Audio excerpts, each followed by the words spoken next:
ሙያ ትጠላላችሁ። እንግዲህ ለጌሙ ለበዓሉ የተዘጋጀው ድግስ ይሄንን ይመስላል ማለት ነው። ሩቲ እንግዲህ ድግሷን አዘጋጅታለች ለበዓሉም፣ እንዲሁም ደግሞ የጌሟ ጊዜ የሚመጡ ልጆች የሚስተናገዱበት ምግብ ነው።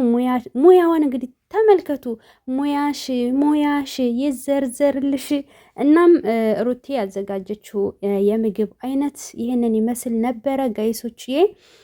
አረ ዋው ያበደ ነው በነገራችን ላይ ማለት ነው። ኦ ማይ ጋድ ምራቃችንን ውጠናል። እንቁላል፣ ቀይ ወጥ፣ ዳቦ፣ እንደገና ደግሞ አይቤ፣ ከዛ ደግሞ ይሄ እንትኑ ምንድን ነው ንገሩኝ ጋይስ። ጎመን የሚመስለው ነው። ጎመን ነው እንጃ እሱ ጋር ብዙም አለየኝም ካሜራው ማለት ነው። ግን ጎመን ይመስላል የሀበሻ ጎመን።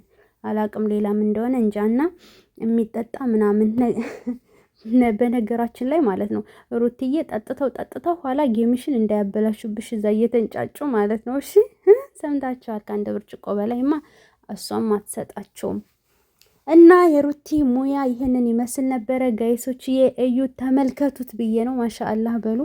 ምራቅ ያስወጣላ። እና ድል ለሩታ ድሉ